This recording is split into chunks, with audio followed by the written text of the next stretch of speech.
திரு ஓ பன்னீர்செல்வம் அவர்கள் அனைத்து இந்திய அண்ணா திராவிட முன்னேற்ற கழகத்திலிருந்து நீக்கப்பட்ட பிறகு உயர்நீதிமன்றத்தில் அனைத்து இந்திய அண்ணா திராவிட முன்னேற்ற கழகத்தின் கொடியையோ பெயரையோ பயன்படுத்தக்கூடாது என்று தடை விதிக்கப்பட்டிருக்கிறது. இந்த நிலையில் அவர் இன்று கன்னியாகுமரி மாவட்டத்திற்கு வருகை தந்து பிடி விளை மண்டபத்தில் நடைபெற்ற கூட்டத்தில் கலந்து கொண்டு நிகழ்வில் கலந்திருக்கிறார். இந்த காலகட்டத்தில் அவர் கட்சியின் பெயரையும் கட்சியின் அனைத்து இந்திய அண்ணா திராவிட முன்னேற்ற கழகத்தின் கொடியையும் பயன்படுத்தி இருக்கிறார். இது உயர்நீதிமன்ற உத்தரவுக்கு எதிரானதாகும். இது உடனடியாக அரசு காவல்துறையும் உடனடி நடவடிக்கை எடுக்க வேண்டும். இதன் மரியாதைக்குரிய தளவாய் சுந்தரம் அவர்கள் அறிவுறுத்தலின் பேரில் இன்று மாவட்ட உதவி கண்காணிப்பாளரிடம் நாங்கள் மனு அளித்திருக்கிறோம்.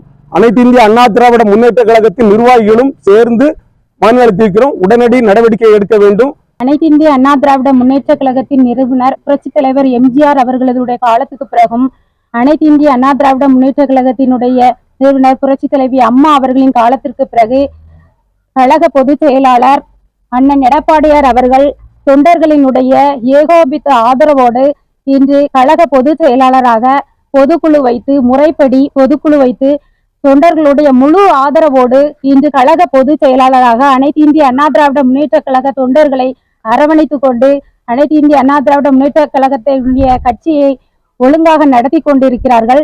இந்த காலகட்டத்தில் உயர்நீதிமன்ற உத்தரவை மீறி ஓபிஎஸ் அவர்கள் கன்னியாகுமரி மாவட்டத்தில் நாகர்கோவில் நடந்த நிகழ்ச்சியில் அனைத்து இந்திய அண்ணா திராவிட முன்னேற்ற கழகத்தின் உறுப்பினர் அடிப்படை உறுப்பினர் பதவியிலிருந்து நீக்கினதுக்கு அப்புறம் அனைத்து இந்திய அண்ணா திராவிட முன்னேற்ற கழகத்தினுடைய கொடியையும் சின்னத்தையும் பயன்படுத்தக்கூடாது என்று உயர்நீதிமன்ற உத்தரவை மீறி இன்று நாகர்கோவிலுக்கு வந்து அனைத்து இந்திய அண்ணா திராவிட முன்னேற்ற கழக தொண்டர்களுடைய மனதை மிகவும் புண்படுத்தி இருக்கிறார்கள்.